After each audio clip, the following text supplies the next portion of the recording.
السلام علیکم ورحمۃ اللہ وبرکاتہ حامدا و مصلیا اما بعد۔ محترم ناظرین، میں آپ کا دینی بھائی شارب سلفی آپ لوگوں کے لیے رمضان کی مناسبت سے ایک بار پھر اس سال 2023 کے اندر فضائل قرآن کا موضوع لے کر کے حاضر ہوا ہوں۔ اور محترم ناظرین، اس سے پہلے میں نے آپ کو قرآن مجید کی سورتوں کی فضیلت کے بارے میں تفصیل سے بتلایا تھا، اور اگر آپ نے نہیں سنا ہے تو آپ میرے چینل پر چلے جائیں اور وہاں پر پلے لسٹ کے اندر جو فضائل قرآن کا موضوع ہوگا اس کے اندر آپ کو ساری ویڈیو مل جائیں گے۔ اور اس سال میں آپ کو فضائل قرآن کے درس کے اندر یہ بتانے والا ہوں کہ قرآن مجید کی کن کن آیتوں کی فضیلت صحیح احادیث کی روشنی سے ثابت ہے، اور پھر اس کے بعد انشاءاللہ میں آپ کو یہ بتلاؤں گا کہ قرآن مجید کے کلمات کی فضیلتیں۔ تو آئیے آج کے درس کی شروعات کرتے ہیں۔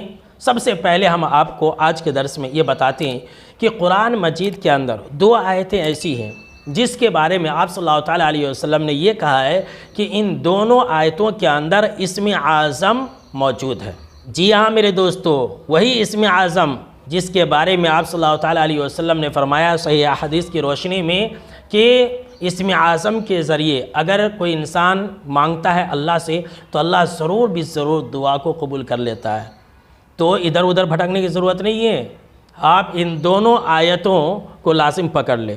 اور ان دونوں آیتوں کے اندر آپ صلی اللہ تعالیٰ علیہ وسلم نے کہا کہ اسم اعظم ہے، اور ان دونوں آیتوں کے اندر اسم اعظم کو صحیح قول کے مطابق یہ ہے کہ چھپا دیا گیا ہے، اور ایسا اس لیے کیا گیا ہے تاکہ انسان کی رغبت اور خواہش اسم اعظم کے تعلق سے رہے اور وہ اللہ سے اس کے حوالے سے مانگتا رہے۔ تو وہ دونوں آیتیں کون سی ہیں؟ آئیے میں آپ کو ابو داؤد کے حوالے سے یہ روایت سنا رہا ہوں۔ آپ صلی اللہ تعالیٰ علیہ وسلم نے فرمایا کہ اسم اعظم ان دونوں آیتوں کے اندر ہے۔ نمبر 1 سورہ البقرہ آیت نمبر 163 کے اندر اللہ رب العالمین نے فرمایا وَإِلَٰهُكُمْ إِلَٰهٌ وَاحِدٌ لا الہ الا هو الرحمن الرحیم۔ تو پہلی آیت سامعین کرام، ناظرین کرام، سورہ البقرہ آیت نمبر 163 کی ہے۔ دوسری آیت جس کے اندر اسم اعظم موجود ہے وہ سورہ آل عمران کی آیت۔ اللہ رب العالمین نے فرمایا الف لام میم اللہ لا الہ الا هو الحی القیوم۔ تو یہ جو سورہ آل عمران کی 1 نمبر اور 2 نمبر کی آیت ہے، ان آیتوں کے اندر اسم اعظم موجود ہے۔